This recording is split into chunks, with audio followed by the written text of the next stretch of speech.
Just 45 minutes east of Austin is a lush sanctuary home to over 200 very unique animals like this guy, pigs, that we have in the studio today. Tracy Stabile and Amanda Quick are joining us from Central Texas Pig Rescue to introduce us to this precious new friend who's making adorable little noises as well. Y'all, good morning. Good morning. Thank you so much for having us. Of course. We're going to start with you, Amanda. Who is this little guy, and tell us about his journey. Yeah, so this is Carlton. Carlton is a piggy that I rescued from Central Texas Pig Rescue's rehoming network about 5 years ago.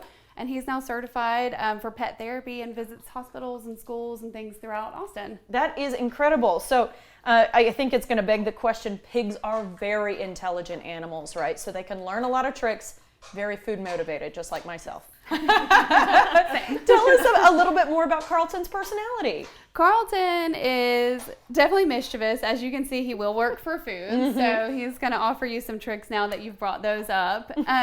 He's really great. I'm fortunate he's very social. So we've had, pet therapy's been a dream with him because a lot of people have never had the opportunity to interact with a pig up close in their whole life. Well, I petted him and I thought, well, this fur isn't very soft, but I didn't know that until I petted a pig today. Yes. And you gave me a really good tip off camera about his sweet little tail, which is usually wagging, similar to a dog, but not quite the same, right? Not quite the same. So a dog kind of wags when they see something that makes them happy, and Carlton wags until something makes him unhappy. So I tell people it is a sign of contentment. Yeah, so he's just wagging pretty much all the time. Look at him making those sweet little noises, his snout. I love it. Tracy, tell us a little bit about Central Texas Pig Rescue and what it is y'all do. Yeah, so we've been around since about 2016, and we are home to over 200 animals that were all sort of last chance rescues. So we've saved animals from large scale cruelty seizures, sort of like puppy mills, but the same thing happens for pigs. Because that teacup pig problem, exactly. right? It's a myth. Don't buy it. All pigs will get big. They all start small, but they will get big.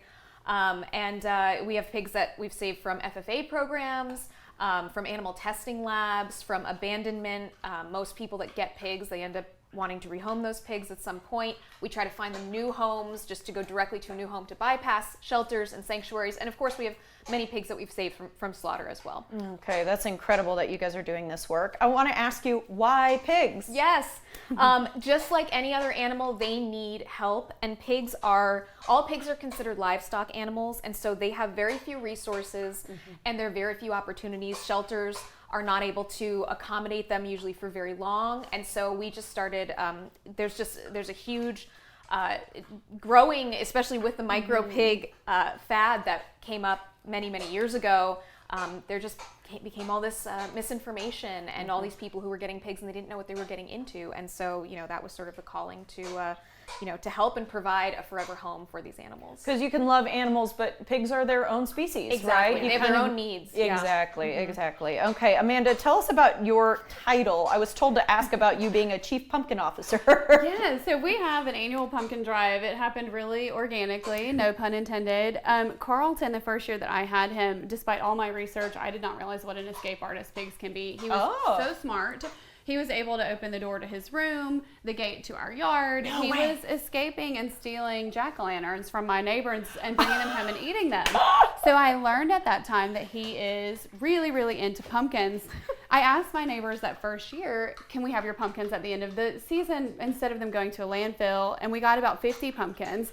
And every year since I've done it, and now we get about 10,000 pumpkins per year. Wow. And we redistribute those to rescues that have any kind of pigs, cows, goats, anything that can eat the pumpkins to keep them out of landfills. So it's been a really cool way to bond with the city. People come from all over to bring us these pumpkins. Well, yeah, I mean, to know that your little jack-o'-lantern is going to have a second life, and they're going to be very happy. I love that. That's really cool. Okay, Tracy, if somebody's watching this morning, they don't know much about pigs maybe, but we are, seeing Carlton and that's moving them on their screens. How can they help you? What opportunities are available? Yeah, so we are a 100% volunteer organization. People are always surprised to hear that because we do so much, but we have the most incredible group of people that come out and help. And so if you're somebody that loves animals, these animals, to win the affection of a pig is one of the most rewarding things in the world, because they're so smart and they're so clever, and our pigs have the biggest, brightest personalities. They're so fun to spend time with. So we're always looking for more volunteers. Of course, we're always taking donations. People can sponsor residents, and they are just, there's actually a million ways to get involved. So we hold events, we have public tours up on the website. That's a lot of different options. And it's not just pigs, right, Amanda? We, 200 pigs, but some other animals out there at Central Texas Pig Rescue as well. Yeah, so now there are some wonderful cats. Cats and pigs are notoriously really great friends. It's the cutest bond you'll ever see, but also goats, donkeys, there's chickens. Am I missing anybody? I think that's everybody right now, yeah. Heart's always open to more. Yes, Okay, but that's so cool, and it's kind of, it makes me think of like Charlotte's Web, like everybody's getting along together. It's a barnyard scene. We call it the Enchanted Pig Forest because it really is that magical place, and everybody just hangs out and they just live their lives. Oh, it's so sweet. Okay, Tracy, last question for you.